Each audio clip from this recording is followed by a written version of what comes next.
investors. I'm Ashley Berry, and welcome to Stocks to Watch. This interview is being disseminated on behalf of Paramount Gold Nevada Corp.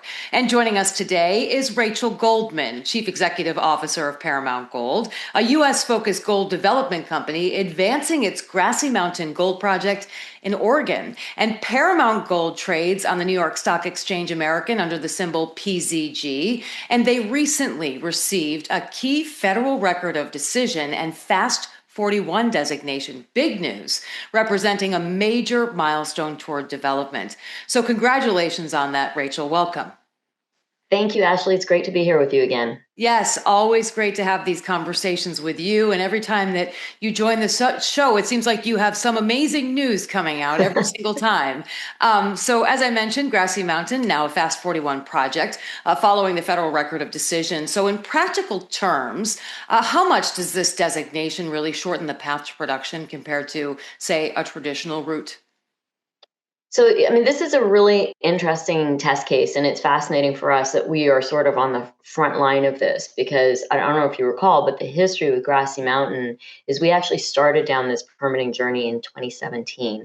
It's been a long and drawn out process. And part of the reason for that is this is the first mine to ever go through Oregon's permitting regime, so on the state side. And, because we have to follow both the state permitting and the federal permitting, there is some interconnectedness between those two processes. So meaning we can't get too far ahead of one before the other one follows through as well. So really the kind of seismic change, I would say, happened for us in May of 2025 when we got added to the FAST-41 list. And even at that time, we weren't really sure what it was going to mean because the introduction of that FAST-41 designation for mining projects was relatively new. It followed on the executive orders that came out in March about accelerating domestic mineral development. And so I would say the administration has moved very quickly to streamline and facilitate all that type of progress on permitting. And so the FAST-41 designation really applies to the federal side of the process. But there certainly, I think, is some follow through, some read through comfort that comes, from having the federal process get to this point. So effectively what it meant was we got the designation in May of 2025. By July or June, I guess it was, they came back and they said, okay, look, this was the Bureau of Land Management, so managing the federal part of the process, said, we have a new timeline for your process. We're going to issue your draft environmental impact statement in August, which they did right on time. And then they were initially targeting to have the record of decision and the final environmental impact statement released in December of 2025.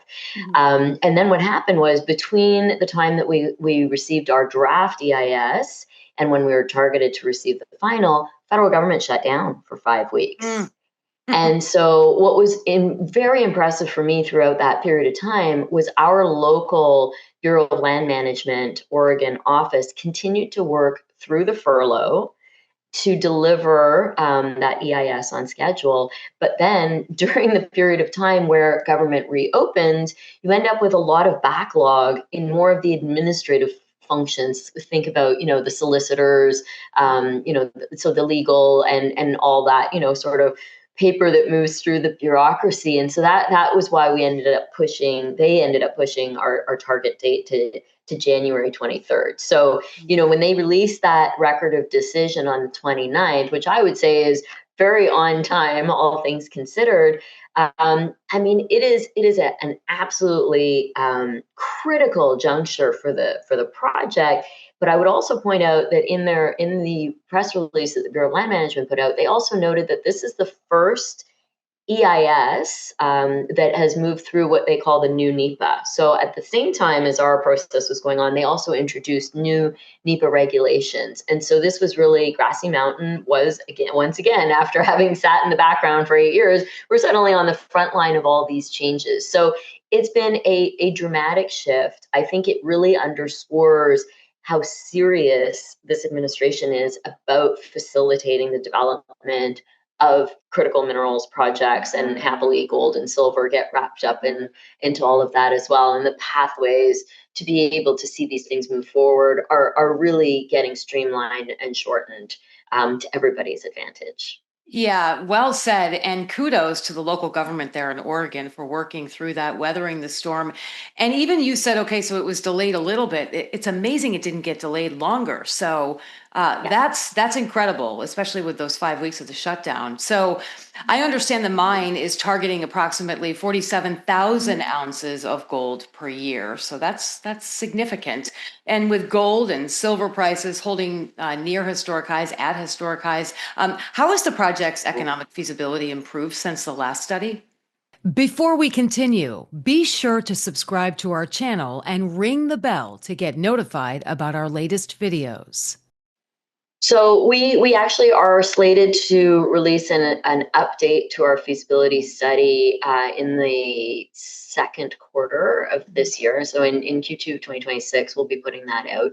So our last feasibility study was done in 2022 at a 1750 gold price. So obviously that is really lagging versus where we are today at the spot price, hovering around 5,000. Conventionally, what's used in feasibility studies is some combination of looking at 3-year trailing and consensus forward. So I would point out consensus forward, and we've seen a number of studies released recently probably use, somewhere between $3,000 and $3,200 gold, which, while it is a double practically off of what our last study was, it's still well below where spot is. So what'll be interesting to see as well is, we have the ability in our feasibility study to include sensitivity to a variety of commodity prices. So you can show what it looks like at higher price, you use a comparable percentage to a lower price, but it will allow us to give a better perspective on something closer to current spot pricing, in addition to whatever price is ultimately chosen to generate that economic study. But suffice it to say, yes, we've seen some cost inflation from 2022, so that will be updated in our study. This will also be an opportunity for us to adjust the cutoff grade based on economics, that cutoff grade hasn't seen any movement since 2020. So I'm not anticipating that we're going to, for this study, change anything else within the mine plan. So we'd still be looking at, I usually say about 50,000 gold equivalent ounces, because we do have associated silver as well. So it's about 45,000 ounces or 47,000 ounces of gold, plus about a similar amount of silver ounces per year. Obviously, the silver isn't, although it's had a nice move, isn't as highly valued as gold. So for us, it's really more about the gold. But, so we'll see, I think, significant increase in the economics simply based on the commodity price, even adjusting for CapEx and OpEx inflation that we've seen from the last 3.5 years. Fantastic. And let's talk about state permitting. Does it remain on track for, late here in Q1, early Q2? Where are you at there? So interestingly, last week on the 29th, when we received our signed record of decision from the federal regime, was also the same day that we were holding the hearing for the state permits. Mm-hmm. So the way the state process works, it's managed by DOGAMI, which is the Department of Geology and Mineral Industries. So they represent all of the state permitting agencies. Remembering that this is their first go around, they've never done this before. So even every step that we've gone through with the state agencies has been a first. So we've been breaking a lot of ground, literally and figuratively, through this process. And so last week, it was a really big week for the project. At the same time as we received the record of decision from the BLM, we were also heading into the state hearing, which, was an opportunity for the state to explain to the public how their permitting process works, where they are with the project. We had an opportunity to have a number of our subject matter experts explain some of the details about topics that we already know through many rounds of public consultation are topical for people. People wonder about water, they wonder about cyanide, they wonder about tailings. So when you're building a mine in a brand new jurisdiction, we've found it's really important to kind of lean into the things that people are concerned about and just put it all out there, say, this is how it works. Mm-hmm. This is how it's done around the world. We have an opportunity here using, the best technologies that are available, using the benefit of hindsight of what's gone right, what's gone wrong with other mines. And this is a very well engineered, very small footprint underground mine with, a zero discharge system for everything. So it's really environmentally as sound as you can get. And so, we welcome those opportunities to be able to share that kind of information with the public. And so that hearing, I would say, went well. We had a good reception from the locals who were there.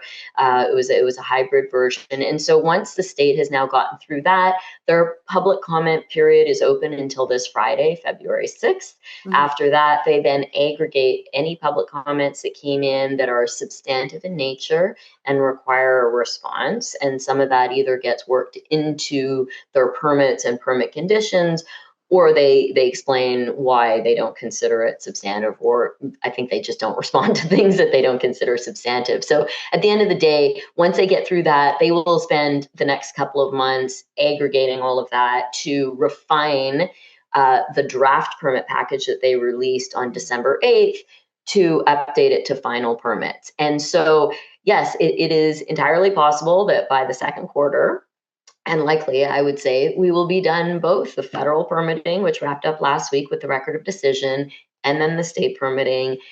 And then it'll be over to next steps, which will be looking at the appropriate ways to fund and construct the project. Okay, and let us not forget about your sleeper project in Nevada as well.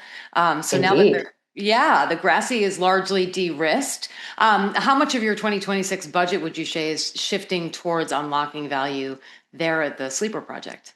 Well, that's an excellent question. We are actually heading into our budget discussions next week with the board, and that'll give us an opportunity both. And this is what we've been working on as well in the background, is evaluating our capital position, evaluating what our needs are going to be for Grassy, because again, it's still the number one priority, and there's still, even though we get through the big permitting lifts, there's still some wood to chop in terms of determining how certain things are accounted for, when we spend and how.